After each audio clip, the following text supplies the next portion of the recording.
Perfect. Recording.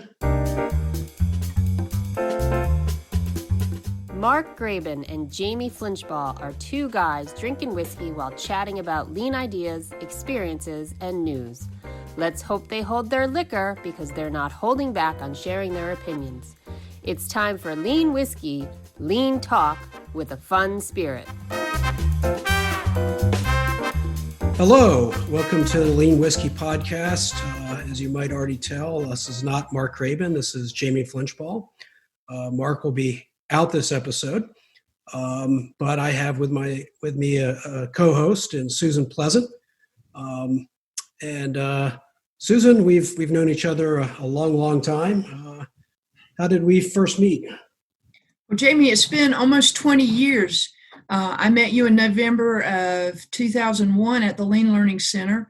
I had just joined Wise Foods as a senior vice president of operations there. And our top team of leaders had come to the Lean Experience to start our Lean journey. And I've been on my Lean journey with you and Andy for almost 20 years now. Had a lot to learn then and still do. Yeah, one of my favorite stories of that entrance for you. I mean, that was the very beginning of the Lean Learning Center. We had only been open a few months up to that point. Right. And the executive team came to us and said, "Hey, we're hiring a new, VP of operations, and what if this person doesn't support Lean?" And so we said very clearly, "Well, then don't hire them, right? If that's your vision, hire somebody that supports your vision." And then you told us afterwards that you were thinking, "Hey, I really want to go on a Lean journey. What if the senior management of the company I'm joining doesn't support Lean?" So you both wanted Lean, but it didn't come up in conversation yet. So I always found that amusing. So so we've known each other a long time. First as a client, and then as a partner, where we work together with clients for quite a long time. So why don't you tell us a little more about yourself for our listeners? Sure. I started my manufacturing career with Frito-Lay. Frito-Lay at the time was a top performing company, best of the best in that field, and in some regards best in the world at what we did in snack food manufacturing. We did some things that just come right out of the Lean playbook. It was how we operated. And I thought all companies operated that way. I took a position VP of operations with Nabisco and the confections divisions at the Lifesaver Company, and found that everybody didn't operate the way Frito did. Went on a bit of a journey there, left there and went to I worked for two private equity firms as VP of operations, and those companies had no systems. So at that point, I began to understand how it was that I would structure a Lean journey, and found that it's difficult to get it started from the beginning, which was how I came to know the Lean Learning Center. I've been consulting for almost 12 years now. Think about that. Yeah, quite a while. Been in the consulting space for almost 12 years, and I love it because what I really enjoy is the sparkle in people's eye when this begins to work, and how people feel when they overcome some of the struggle that comes with it too. Right now, I'm doing some work with the shipyard that makes submarines and aircraft carriers for the Navy. And on the other side of it, I work with a company that cans and bottles Pepsi products and carbonated water. So there we go. That's what I'm doing today. That's quite the spectrum. And I think we always, we're a good match working with each other, because when, we brought you into the company, and we had some chances to partner on clients, and we were just catching up before we started recording on some old names that we had worked with together on. But I think you and I always had the same bias in clients, where it was really about the people, right? So we wanted the company to do well, and we wanted the journey to go well. But if we could really light up a few people that would be names that would circle back around 20 years later or 12 years later, that's really what drove us and gave us energy. I think we're very much the same in that way. Yeah, it's a great thing to see people hit the I believe button and catch on, not to just the tool, but to the process of making things better every day. And it's really cool when it works. Yep, absolutely. So so it's a little bit about why we're here, and we've known each other a long time, haven't gotten to work together very recently, but we've always stayed in touch. I can't remember how we learned each other liked whiskey. I know with our travels together, you learn a lot of things. But I thought, I know you like whiskey, and obviously we've had many late nights talking about lean stuff as we've traveled together at clients over the years. So I thought you'd make a fun co-host, as Mark and I always enjoy just sort of what feels like late night conversations over a drink. There you go. Absolutely. So we are into a glass of whiskey each, and as Mark and I tend to do, we end up with a category, and our category is extremely narrow this time. Basically, the Dalmores, so we both picked a Dalmore. We just both happen to have one from the same distillery, a different whiskey from the same distillery in our collection. It is an interesting story before we get into what we're both drinking, because their heritage, not the whiskey itself, the heritage goes back to the 1200s, when a member of the Clan Mackenzie had saved King Alexander III from a charging stag. And so the king had granted them the right to use the stag as an emblem on their coat of arms, which then eventually in the 1800s became part of the whiskey brand. And now every bottle you get has the stag head on the bottle, which is where it all ended up. So it's an interesting story from a darn good distillery. So you chose the Dalmore 15. So 15 years. So tell me a little bit about it, including what you get out of it. Yeah. So I enjoy a good Scotch whiskey. I like single malt. I don't color outside of the lines a lot. I know what I like. I know what I don't like. And I was introduced to Dalmore by a very good waiter who knew his whiskeys in Pittsburgh last spring. And I enjoy the smooth but rich flavor of it. It is really, really a great drink. The color's nice. The flavor's nice. It looks great in my crystal glass. But the thing that I think is interesting is that it comes from the same cask as the 18 years whiskey does. It spends 12 years in the oak cask and another 3 years in the very special sherry cask that the 18-year does. So, for a little less money, I still get a tremendous value and a great Scotch whiskey experience with this one. Yeah, and I didn't know that about the 15 until we started talking about them. It's interesting that, first of all, I do think Dalmore punches above their weight. An 18 Dalmore or a 15 Dalmore is I think richer than a 15 of many other brands, and the price sometimes reflects that.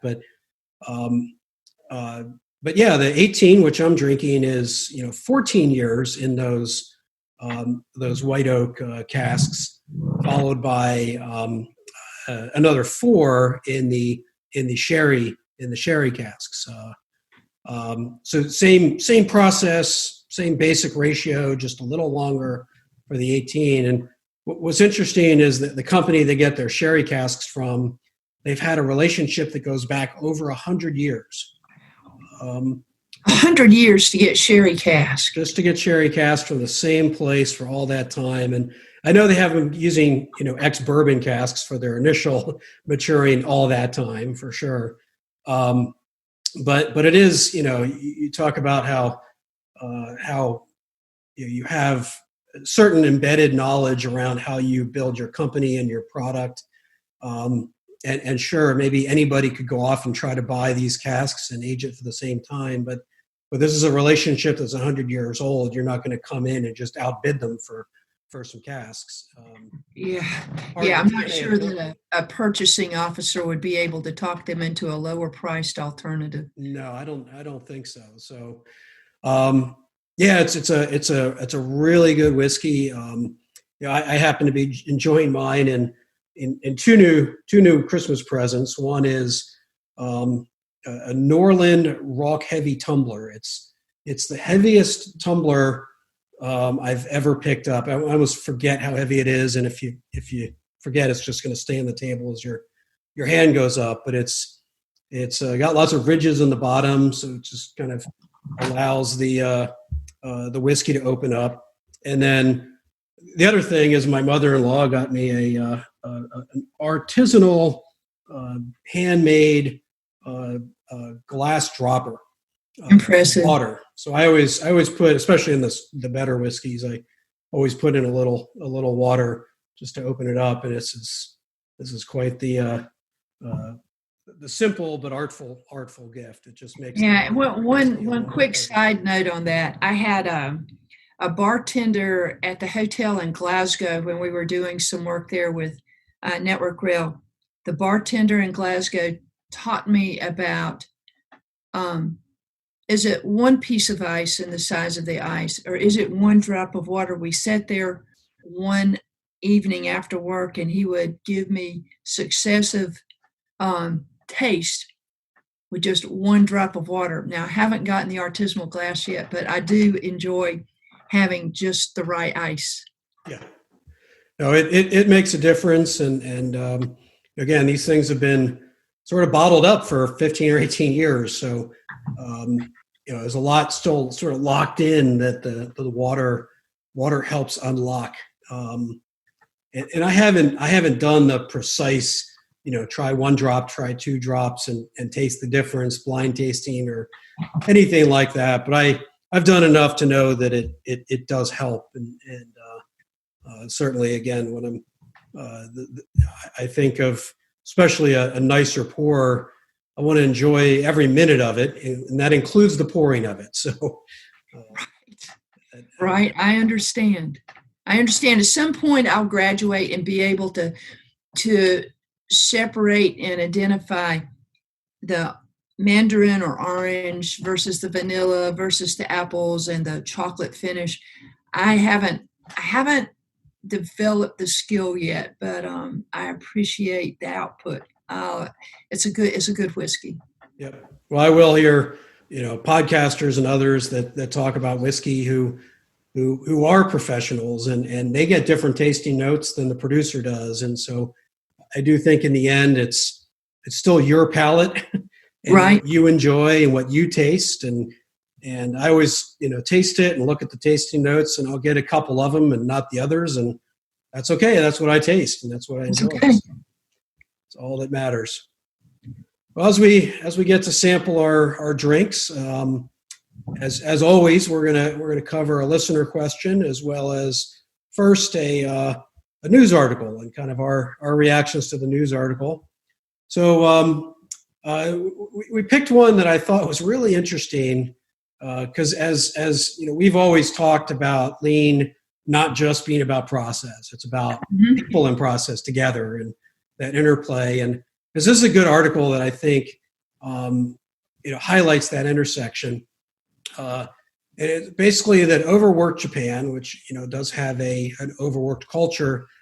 At Microsoft, they tested a 4-day work week, and productivity. The headline is soared. I don't know if soared's the right word, but productivity increased with a 4-day work week, which is very non-traditional in terms of approaches. I mean, usually we hear about 4-day work weeks about giving people time back, not about a method to increase productivity. So I think it's an interesting article. I don't think it gives us any answers, but it does lead to lots of questions. So what was your first reaction when you read the article? Well, my first reaction was, what other factors changed, and did they really run the test long enough? I've had organizations go to 4-day work weeks for 10-hour days as opposed to, working 30 or 35 hours and being paid for 40. I've had them keep the same 40 hours and do that in 44 days. But the productivity, and I've had companies that were very productive with that change kind of tout it as a benchmark change. But the thing that made the benchmark could have been how people were being managed and led through that change. The very successful one that I have recently spent time with had not only work hour changes, but they changed the way that they handled inconvenient schedules. Gee, did one group always get Saturday and Sunday, or how did they split that up? How did they share the inconvenience? How did they consistently meet the expectation so that the work was there for 40 hours? How did they manage communication across 4 teams of people coming to work in a week? How did they manage shift-to-shift communication, management-to-management communication? They spent a tremendous amount of time starting with some standard work for both management and frontline so that there was some stability in how work was done. So there was a lot of investment that went into those groups that were very productive that culminated in a successful shift to 4 days. Yeah, and this experiment, I think, is far from scientific. They only did it for 5 weeks. I'd like to see a 2-year study or something, or an A/B. Two similar offices, and one changes and one doesn't. But really, I mean, you put out free coffee, or you move people's desks, or change the lighting. All of a sudden, people have to react to become more in tune with how they're working. And I think, you're going to change people's productivity in any case. So I think the experiment is far from valid in terms of how it was executed.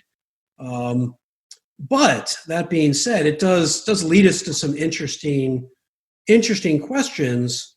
Because certainly, I mean, this is true in many places, but I think more so true in the United States.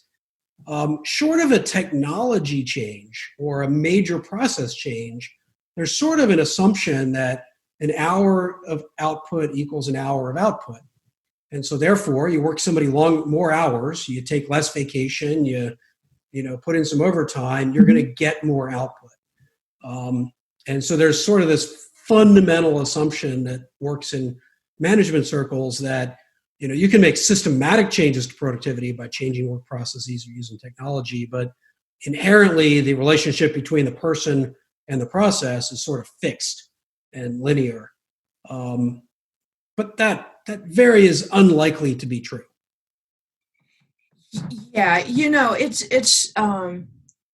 in some industries, what you'll see that reinforces this kind of, I think, mistaken assumption that an hour of output requires an hour of input. You'll see people and organizations throw labor at the need to improve output. And without a change in how the work is done, it just multiplies the chaos and confusion. So you're really not getting, and for every hour of work you put in, you're not getting an hour's worth of output out. It's not a one-for-one relationship. So if you drop back to this change, I think this particular change in the place that I saw it work, they reduced the frustration that occurs and the waste that occurred in the hours that people were working. People came in, they were rested, they had had time off and a chance to decompress and be ready for the work that they came into. And their output did go up. It went up a lot. But it wasn't just the work week change that drove that. Yeah, and for those of us that have a above average amount of control over our work methods and environment, I think we've become pretty aware that there's other factors at play, that an hour doesn't equal an hour. For example, when I can't do real writing in my office. In my office is where I do coaching calls and I write emails and I do tasks. But when I need to write, even this afternoon, I was writing a blog post and trying to finish one up. And I drove down the street, went to a coffee house, different environment, and I churned that baby out in no time because I write better when I'm not at my work desk. I change my mindset around that particular task. That's just an example, right? But the point is that there's a relationship between the person and their work that goes beyond process design. And so, as managers, as leaders, as individuals, that's probably a relationship that we should seek to better understand cause and effect. Yeah. There's, I don't know that everyone could change and run down to the coffee shop to get their work done, but I agree with what you're saying. Now, I can sit at my office and be very productive with work here. I put certain music on, and it just flows when I am here in my office, which is very different than when I'm in the workspace, with a client, because there's variety of interruptions and there's different work that happens there. The thing that interests me most about that is the notion of what it takes to reduce people's frustration when they are in the workplace. We have spent some time over the last year asking, frontline to mid-level management about the frustration in the workplace, asking frontline people, what frustrates you? And it's 95% of the time that frustration isn't about somebody that they don't get along with.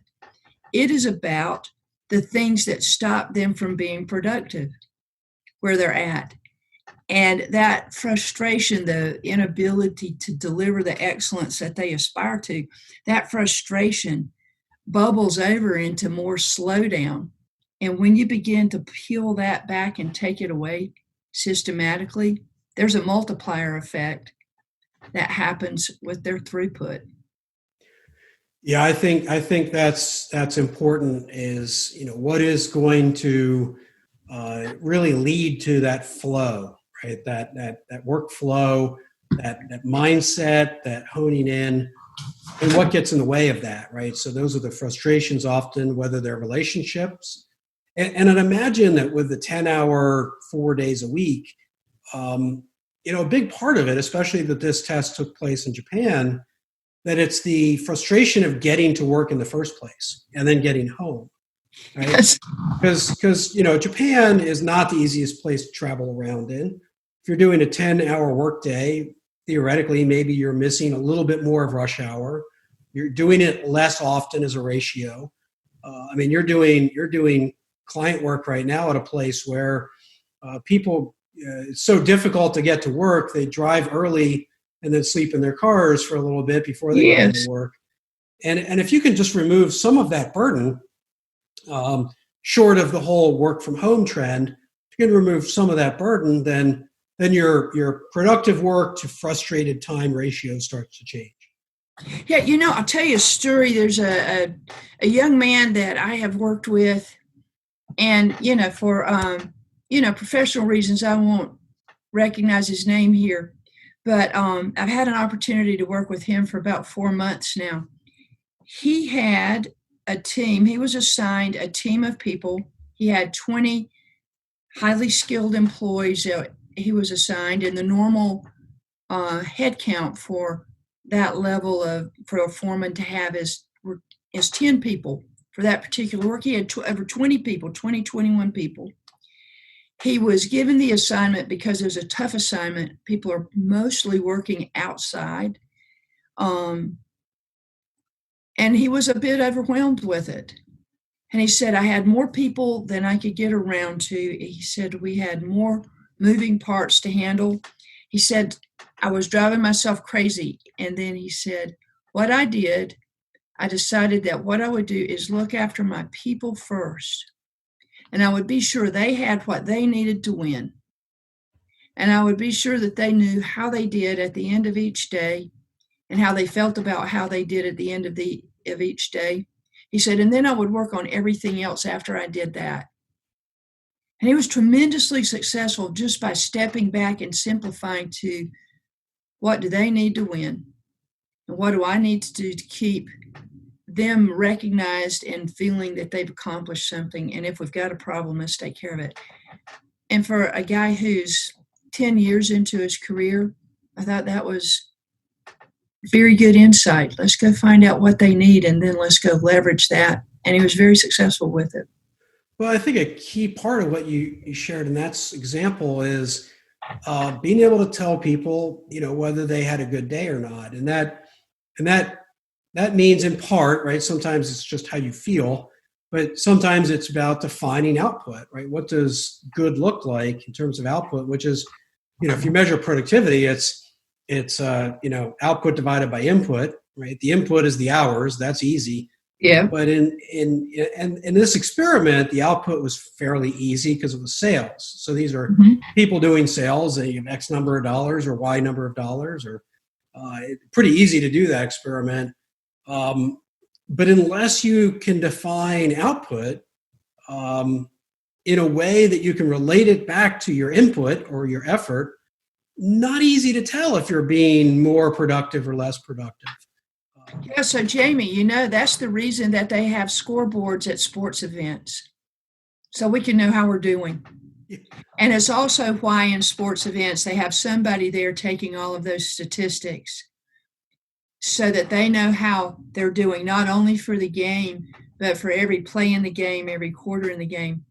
They have those statistics right there. You take that away, and they begin to lose focus on what it is they're doing. Yeah, and that's, that requires that you define the system, right? And so, I'm a soccer guy, and it's interesting to see how statistics and data collection through technology has changed dramatically in the last 10 to 15 years. We can track how far people have run, how many passes they've made, what passing completion percentage they have. I've kept that as a stat from the own games that I've coached. Not every game, but when I'm really focused in on passing percentage completion, then that's what I measure, and that's what I try to give myself feedback on, as well as the players, right? But the score is an output, right? It's lit further down the pike in terms of results. If you're a coach or you're a player, and it's a Tuesday and your game's on Sunday, you have to measure some other things and really say, here's the inputs or the process metrics that matter that lead to the outputs that I get. And that goes back to, lean is understanding cause and effect. And if you don't know what inputs matter to your output, you end up with metrics that are very backwards looking and very late. Yeah. So an individual who is the coach of a sports team or the coach that is managing a team of people at work, how is it that you begin to measure the output of the coach? How is it that you measure is if the coach is coaching effectively? How do you do that? Well, I think the best way ultimately is to understand, are they getting what they intended, right? So the results are one thing. The results matter, and so I don't think you'll see any top-level coach cutting back to 4 days a week. Right? Many of these best coaches are absolute workaholics, and they coach till 70 because they have no interest in retiring. They're just driven for the next opportunity to perform and deliver. But if they have a system of play, are they getting their system of play? Right? Are they again, using soccer as my go-to analogy, if they're looking for a passing team, are they seeing that as a result? And yes, that plus other things will lead to wins. Are they seeing work rate? Is it about effort? And are they winning the 50-50 balls or running a lot of miles? And are those inputs, then leading to results in terms of wins and losses? So I think, if you look at some of the best coaches, they coach a system. They know what their system is. Yes. They know that it won't always deliver the result that they want, but they also know that on average it will. And so they keep focused on the system. And if you look at Nick Saban, if you look at Bill Belichick, if you look at Pep Guardiola, these are coaches across different sports that focus on, they have a clear understanding of how they want their system to work, which I think is key for any manager. Krzyzewski in there. I'm not a Duke fan, but Mike Krzyzewski has a plan too. He Absolutely. works the system. Yep. And so I think that, that understanding of cause and effect, right? What matters in my work, that becomes a manager's job. Mm-hmm. Is, going away back away from coaching where it's more tangible. Yes. In terms of what you're measuring. And so then you have to understand, okay, what are the outputs in terms of process, in terms of system of work that matters to me, that in my design, in my environment, that really matters. And I'll use this as an example of how we changed how something was measured. So product development, very difficult to measure, unless maybe you're designing derivations of very small increments and you can produce 3 a day in terms of designs. And there are environments like that. But if you're designing something that you launch every 2 years, it's very difficult to understand what progress looks like halfway through. And so, it's been popular to have what's called stage gate, which is, 3 to 5 opportunities to really evaluate whether you're getting what that you want. But because it's 3 to 5 times over a 2-year window, you have a lot vested in that checkpoint. And so it's a very heavy burden of work. You've been working for months since the last checkpoint. So nobody wants to say you're off track because you just can't go backwards. And so, in some organizations, we've gone from 5 checkpoints to 40 checkpoints. Yeah. And the first reaction is, oh my God, you're just going to, massively increase the work. But we made them much smaller, much less workload, much more self-checkpoints where people can sort of self-define what those milestones look like and then use them to kind of say, am I on track or not on track? So kind of my analogy is GPS for product development. I don't want to know if I'm on track every 4 months. I want to know if I'm on track every day, or at least something close to that. And then it's not, the consequences aren't so big. You can say, we're working well over here. We have some problems over here. Let's shift our focus and get those problems understood. But again, you have to really understand your system is and what matters at every point along that way. Yeah, that I've seen that just recently. There's a process that I'm working with a team on. The process took about 15 months across the course of the last 4 modules that they built. Took 15 months was the best time they ever had done. And what they did, they developed a plan. They understood how to take the waiting out of it and the confusion that comes with being late. They developed a plan that was built on the assumption that you could understand where you needed to be every day out of a week, what they needed to be working on. Just having the plan so that they could have a concrete control on the flow of material into the process, a concrete flow on what people should be working on right now that mattered. That concrete plan that they could measure day to day reduced that time by 50%. Now, they had to have it so they could access the plan and have their hands on the plan day to day, but going from measuring it in months and quarters to a day-to-day indicator and control point was the thing that made that possible. Well, and yeah, I think increasing the granularity of measurement helps a lot. Yeah. Right. So sometimes, and I committed, as I talked about in the last episode that Mark and I recorded, I evaluate my system of work every continually, but in particularly every new year, and make adjustments. And two things that I'm going back to this January. One is that when I have a full day in the office that isn't wall-to-wall meetings, I actually plan out my day to the minute. And it's not about operating to that plan. It's about measuring against it. It's about understanding how well I understand my own work. And I always learn something when I compare actual to plan, because I realize I don't understand my own work as well as I thought I did. And so that's one change. The other change is I always in my personal Kanban always have a sort of this week cue. And I've been treating it more like an intention rather than a discipline. And so what I used to do when I first started doing that was measuring, okay, I started with, 10 things in the queue for the week. I added 5 throughout the week. I got, 18 things done, but there's still 5 things left in my queue that I didn't get done because I didn't work on the right stuff, right?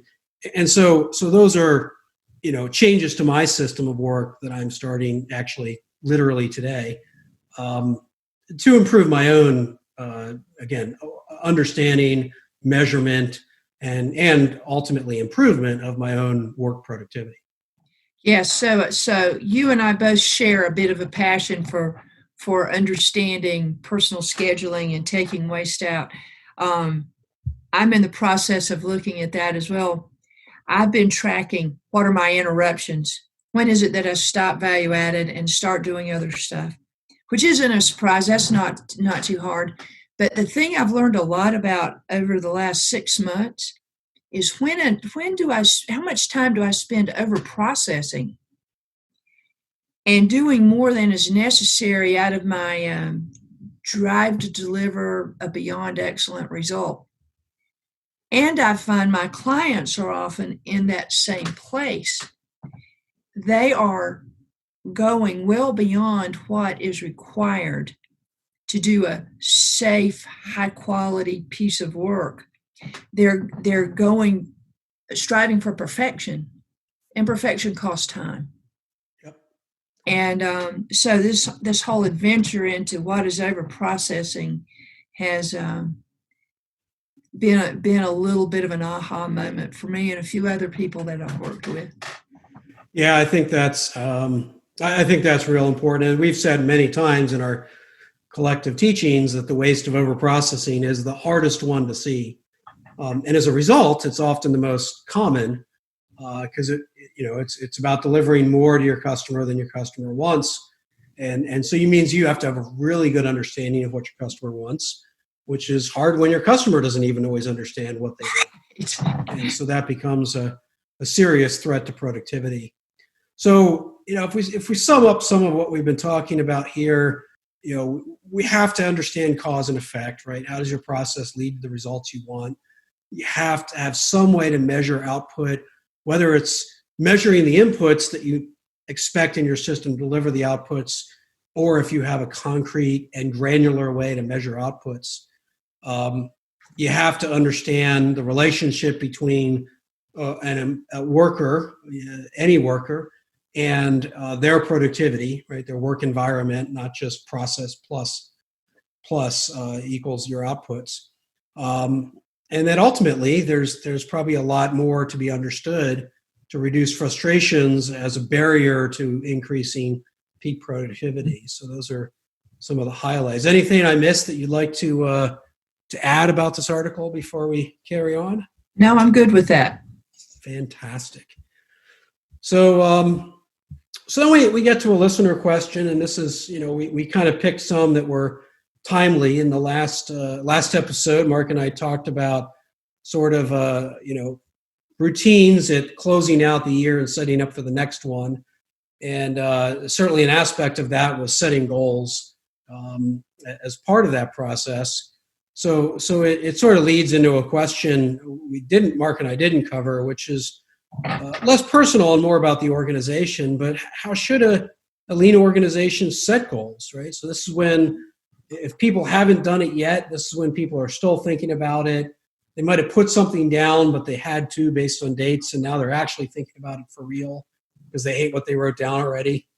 So it's that kind of year. So it's how does a lean organization set goals? What's different about that for a lean thinking company?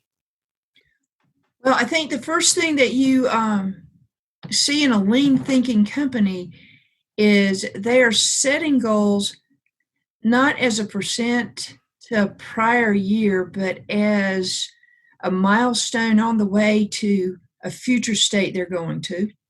So they're looking at where they're going more than they're looking at where they've been. I think also in a lean organization, they're understanding not only the what goal are we trying to achieve, but they spend a fair amount of time dissecting and understanding the how. And then the third thing that I think is maybe the most important, they understand the priorities. What's important? What is if we can only do one thing, what's the one thing we're going to do? And what's truly number two? So I think clarity around priorities is a very, very powerful thing that I see in the lean organizations that I've worked with. Yeah, so I think I have a criteria to add to that. But before I do, this point you made about taking last year's performance and adding 6% or subtracting 6% or whatever it might be, it really is the idea of using past performance as the number one indicator of future performance or a need to perform, as opposed to what is needed or what is possible, which are very different ways to approach that question. So do people pick that, last year plus 6% because it's easy to achieve, easy to set? Why? What's the pull for that, plus 6% type of approach? Well, I think the pull is that one place that I think creates a pull for that is it's easy to measure. We know how we did last year. It's a little harder for us to measure what we can't quite quantify right now. What is the customer going to want? How is it that we're going to gauge what's happening in a market that is unpredictable? So until you understand your customer and you understand your market and the problems that are out there to solve or the opportunities there are to innovate in that market, I think that it's difficult to say what is it we need to be. Yeah, and I think that's the important work, right? So, it should be what is this process? What does this work? Whatever it might be, sales, quality, productivity, whatever. What does it need to be to accomplish what we want to accomplish? And especially as applies to customers, if you don't know what they need, then you're clearly at a disadvantage, right? So I remember working with a company that had sort of internal competitors. They had multiple factories doing the same stuff, and so they'd compete against each other, and they'd spend all their time comparing and contrasting. And then when I really pushed them to look externally against what they would be competing with in the marketplace, turns out they were off by double-digit percentages. They were so obsessed with comparing against each other, they never really understood what was possible, what was demanded, what the market would bear. They were so infatuated with their own system, they never really went to understand what was out there. And to me, I would, if we sit there setting a goal and say, well, we don't know what the product performance needs to be, we don't know what the cost performance needs to be, we don't know what the whatever. I would rather somebody put in a blank space and say, we don't know what it is yet, but our first task is to go figure it out and fill in the blank. Because why should we start charging towards a number if we have no idea if it's the right number? Yeah, I have a bit of a different take on that insofar as I see people who will say, okay, what we want are the zeros, particularly operations people. We want zero injuries. We want zero quality defects. We want zero waste. They get into this land of zero because it's easy. And if zero is always the answer, then better than last year is always a step towards that direction. My biggest lesson in that came when I was leading a distribution organization at Frito-Lay. I worked with a gentleman named Larry Strecker, who still today is one of my most admired people in my career. Larry Strecker's idea was that our job wasn't to be the best distribution operation in the country. Our job was to provide the best service to the customer in the country. We went out and worked with sales, observed what the sales and distribution team were doing. We found our sales team was spending most of their time moving merchandise and putting it into stores. We redirected our efforts in a productive way to deliver that material to the store, and our revenues went up by a large percentage beyond what anyone had thought we could do, because the sales guys could spend time selling. We spent time doing what we were doing best, delivering in a different way.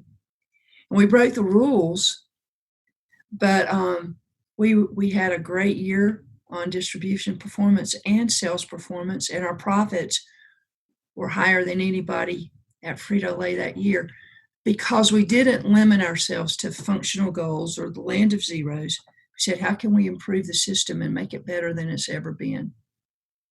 Let's go see what the customer needs. Yep.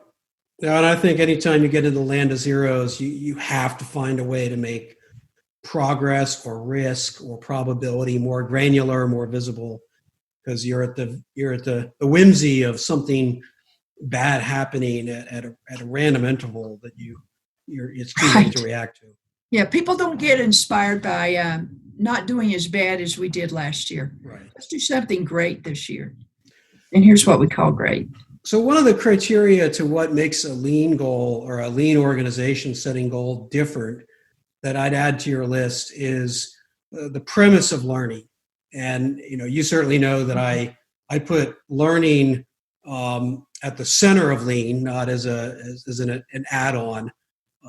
Even when we did the house of the Hitchhiker's Guide to Lean, it was right there in the middle. It was all about learning. And I had done a lot of work with the organizational learning community. So to me, I think a lean thinking organization really separates goals that they know how to hit. So the known, right? They just need to execute. They need to focus and execute, build a plan and drive it. And the unknown, which is where learning's involved. And it could be a new capability, could be a problem they don't understand. It could be a test they want to go do, but really open. I think a lot of people focus on goals to be, yep, we're going to set a goal, we know we can hit, we're going to drive and focus, and that's great. But then we never go explore the stuff that we don't understand. And I think comfort with learning-oriented goals, whether the goal is to learn or learning is required to achieve the goal, I think lean organizations are more comfortable in that more ambiguous space, in part because they know how to learn. So even though it's ambiguous, they have the ability to go pursue closing that knowledge gap. Right. And I will say that learning creates a place to change the culture. Now, you taught me this, but I've seen it come alive with some of the coaching that I've worked with. People are a little cautious to change and try something new because they're afraid that they will be blamed if it doesn't happen. But if you invite them to help you learn about it, then they step into a place that they were uncomfortable to go before. And it's a great way, one, to achieve the learning, and two, to get people comfortable with change and trying something different that they are not used to. Yeah, and I think that's one of the big differences of a learning organization is a non-learning organization is a fear of the wrong answer, fear of getting it wrong. Where a learning organization the only thing that's wrong is not trying something new. Yes. Right. So you may have a process. You try 10 new things. None of them actually make it better. So you still, your old process is still the best process. You didn't take it for granted. You tried to break it 10 times. It's just that none of those ideas worked. And that's expected, not just welcomed and not just allowed, but actually expected, that you're gonna keep trying things, and if it doesn't work, you go back to what you're doing before. That's the beauty of experimentation, but you keep trying for sure. So, and you've learned something along the way, even if you have to go back to what you were doing before. You've learned something. Absolutely. Keep up with it. All right. Well, we hope people have fun setting their goals and of course pursuing them, which is the important work. So kind of as we start to wrap up here, some of our closing, maybe return to the company of whiskey. You might have noticed I've poured a little bit more. I rarely get through an episode of this with just one pour. But that's one of the benefits of doing this from the comforts of my own home is I have nowhere to go after this. Right. So we've enjoyed wine together. We've enjoyed whiskey together. It is one of those joys. But why do you prefer whiskey? And I think this, just as before you answer, it's one of the interesting things. The whiskey industry and those who promote it are talk all the time about how male dominated the consumer base is for whiskey, and certainly for no reason.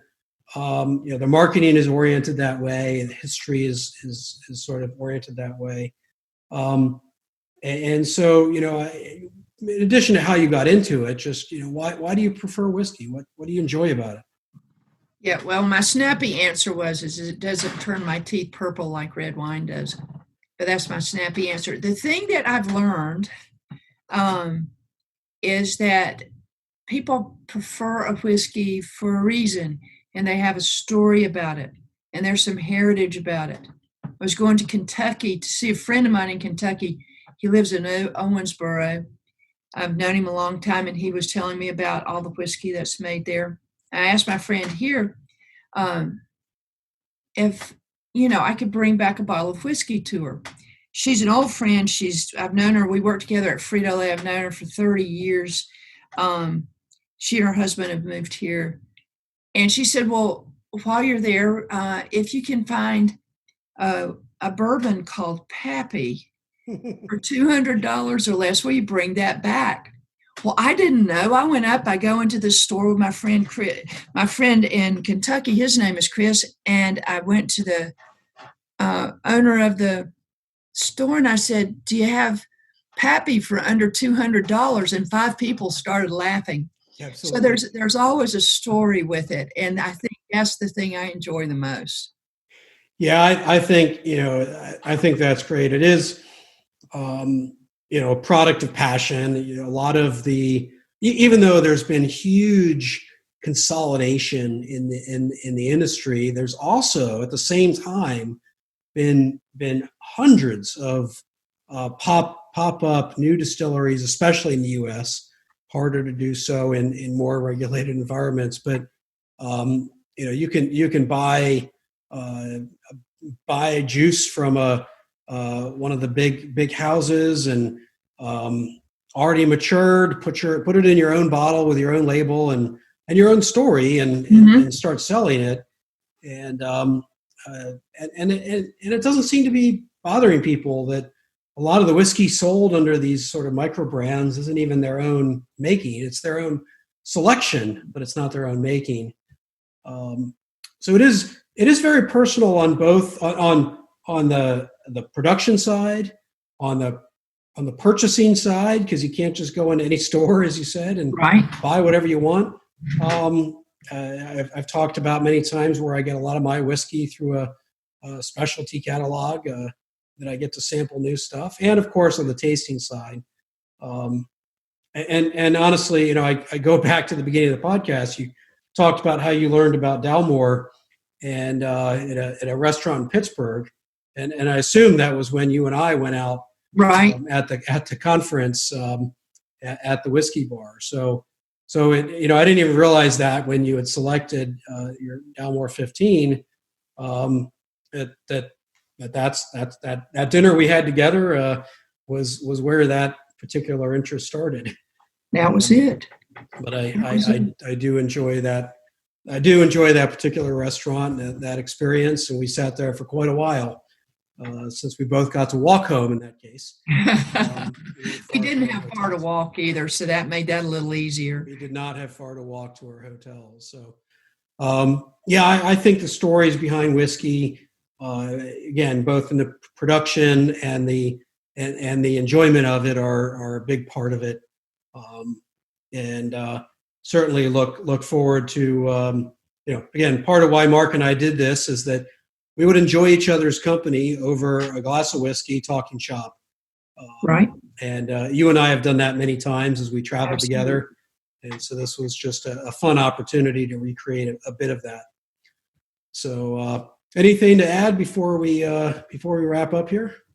No, I've enjoyed it like I enjoy all of our conversations. And the whiskey was good. So thank you very much. It's been a good time to spend together. Yeah, it's been fun. We talked for almost a half hour before we started recording, and got so deep into content that we probably should have recorded that too. Maybe that'll be another one down the road. Maybe that'll be another one down the road. I think we'll find an opportunity to do that again. So as I close out here, we appreciate everyone who's come to listen. If you want to find the podcast, you can go to leanwhiskey.com, whether you spell it KEY or KY, leanwhiskey.com, and find the podcast. On Mark's blog, it's leanblog.org/leanwhiskey. On mine, it's jflinch.com, leanwhiskey. Look for us on Apple Podcasts, Google Play, Stitcher, wherever you like your podcasts. And we really do appreciate rating, reviewing us, subscribing.